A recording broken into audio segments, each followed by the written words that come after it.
जय गुरु जी, शुक्राना गुरु जी, अनंतम अनंतम शुक्राना गुरु जी, शुक्राना गुरु जी, जय गुरु जी। ये मेरा शुक्राना सत्संग है।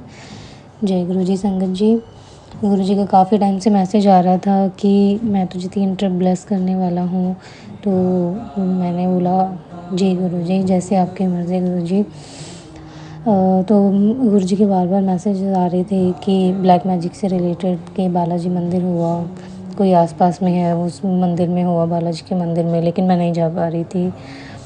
तो मैंने गुरु जी को बोला, गुरु जी आप जब प्लान बनाओगे ना तब मैं चली जाऊंगी, क्योंकि आपकी प्लानिंग पक्की होती है, हम लोग बनाएंगे प्लान तो हमारा कैंसिल हो जाता है, इसलिए आप साथ चलोगे। जिस दिन आप प्लान बनाओगे हम उस दिन बालाजी के मंदिर चले जाएंगे।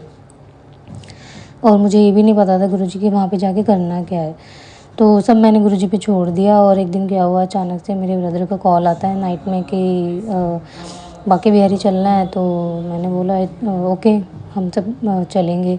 तो सिर्फ मेरा प्लान बना था, लेकिन गुरुजी की प्लानिंग कुछ और ही थी। गुरुजी को मेरी बेटी को भी भेजना था, क्योंकि उस पर किसी ने बहुत ज़्यादा ब्लैक मैजिक किया हुआ है। तो हम लोग चले गए और पहले हमने बांके बिहारी के दर्शन किए, और इसके बाद फिर हम सीधा बालाजी मंदिर गए। और वहाँ हम दर्शन करके, गुरुजी ने बहुत ही अच्छे दर्शन कराए वहाँ पे, बहुत ही सुंदर। वहाँ पे हमने दर्शन किए और संगत जी हम घर आ गए। जय गुरु जी, शुक्राना गुरु जी। मुझे नहीं पता था कि गुरु जी ने कौन से कष्ट कटवाए हमारे वहाँ पर, लेकिन जो भी था उसके लिए बहुत बहुत शुक्राना गुरु जी का। उसके बाद फिर से संगत जी मैसेज आ रहे थे गुरु जी के कि मैं तुझे एक ट्रिप ब्लेस करने वाला हूँ। तो ऐसे ही हमारा प्लान बना अयोध्या जाने के लिए। तो हम लोगों ने ये तो प्लान सब गुरु जी की होती है प्लानिंग, कि उन्हें कहाँ भेजना होता है हमें और कैसे भेजना होता है, सब गुरु जी की प्लानिंग होती है। हम लोग अयोध्या गए, वहाँ पे संगत जी मंदिर में हमने सोचा नहीं था, वहाँ पे बहुत ज़्यादा भीड़ थी, और इतनी ज़्यादा भीड़ थी कि धक्का मुक्की वहाँ पे हो रही थी। तो इसी दौरान क्या हुआ कि मुझे चोट लग गई, तो मुझे गुस्सा आया। तो मैंने बोला कि गुरु जी को और श्री राम जी से मैंने ऐसे ही बोला सीधे कि अगर आपको दर्शन देने, मैं जा रही हूँ बाहर, आपको दर्शन देने तो आप बाहर आओगे और आप मुझे दर्शन दोगे अब बाहर आके। और मैं लाइन से निकलकर एग्ज़िट कर लिया मैंने मंदिर से, मैं बाहर आ गई, और बाहर आके मैं अपनी फैमिली का वेट करने लगी। तो उसके बाद क्या हुआ संगत जी कि हम लोग बाहर हम एग्ज़िट पॉइंट पे हम लोग बैठे हुए थे बाहर ही। तो क्या होता है कि कुछ साउथ इंडियन लेडीज़ थी, ग्रुप था उन लोगों का, उनमें से एक लेडीज़ आती है और उन्होंने जो मंदिर से प्रसाद मिला था वो हम लोगों को देने लगी। तो मैंने लिया संगत जी, और मेरी फैमिली के कुछ लोगों ने लिया, कुछ ने नहीं लिया। तो मैंने लेके उस लेडी के फेस की तरफ देखा, तो वो बिल्कुल जैसे श्री राम जी की मूर्ति है अयोध्या मंदिर में, बिल्कुल सेम वैसी लग रही थी। तो उस टाइम तो संगत जी मेरे माइंड में कोई थॉट नहीं आया किसी तरीके का कि ये कैसे मैच कर रहे हैं, क्या हो रहा है क्या नहीं, मैंने कुछ भी ऐसे नहीं सोचा इस बारे में। तो संगत जी उसके बाद क्या हुआ, हम लोगों ने प्रसाद लिया, हम आ गए घर, हम अपने होटल में आ गए। उसके बाद सुबह हम हनुमानगढ़ी गए दर्शन करने के लिए। तो वहाँ पे क्या होता है कि हम लोग दूसरी लाइन में लग जाते हैं जहाँ से साइड दर्शन होते हैं हनुमान जी के।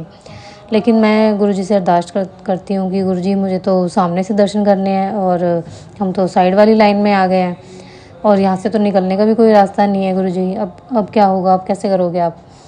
तो पता नहीं अचानक से एक लेडी ने एक बच्चा गोदी में लिया हुआ था अपना, तो उस बच्चे ने ग्रिल को साइड कर दिया, वहाँ से जगह बन गई संगत जी। और हम लोग वहाँ से, मैंने देखा वो जगह बन गई दूसरी लाइन में निकलने के लिए। तो मैंने अपनी फैमिली को आवाज़ लगाई, देखो जगह बन गई, हम सामने वाली फ्रंट में व्यू में दर्शन जाके कर सकते हैं, आप लोग भी इधर आ जाओ।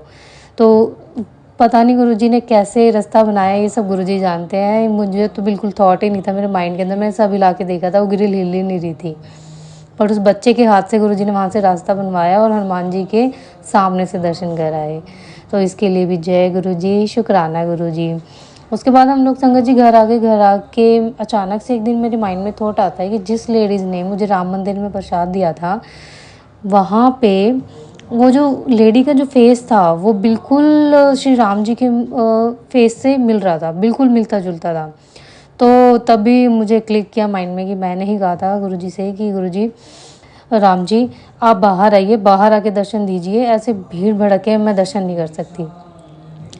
तो उसके लिए भी बहुत बहुत शुक्राना, बहुत बहुत शुक्राना राम जी का, बहुत बहुत शुक्राना गुरु जी का कि इतनी अच्छी गुरु जी हमारे लिए सोचते हैं, ट्रिप इतनी अच्छी अच्छी प्लान करते हैं हमारे लिए।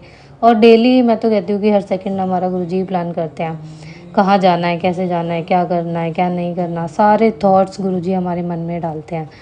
और आगे भी बस मैं यही चाहूँगी कि संगत जी को भी गुरु जी ऐसे ही दर्शन दें, ऐसे ही सबको गाइड करें, सबको दर्शन दें, सबको अच्छे कर्म गुरुजी बुरे कर्म कटवा के सबके अच्छे कर्मों का फल दे गुरुजी। और ऐसे ही हमारा साथ है, ऐसे ही संगत जी का भी साथ दे गुरुजी। जय जय गुरुजी, शुक्राना गुरुजी, अनंतम अनंतम शुक्राना गुरुजी। जय गुरुजी।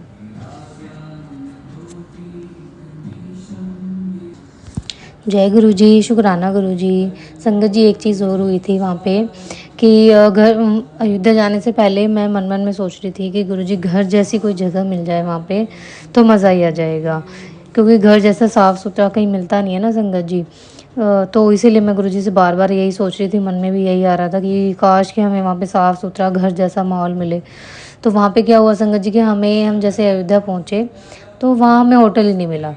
और तो हम लोगों ने होम स्टे ढूंढे, तो कुछ ठीक नहीं थे। कुछ हमें जो होम स्टे जो गुरुजी ने दिलाए वहाँ पे एक घर में तो गुरु नानक देव जी की ही फ़ोटो लगी हुई थी। तो मैंने ओके समझा कि हाँ ये यही गुरुजी की मर्ज़ी है, और हम लोगों ने वहीं पे स्टे किया और बिल्कुल घर जैसा माहौल था, साफ़ सुथरा। तो गुरुजी ने ये बहुत अच्छा ट्रिप हमारे लिए प्लान किया था और बिल्कुल हमारे मुताबिक ही। तो उसके लिए भी शुक्राना गुरुजी। जय गुरुजी, शुक्राना गुरुजी।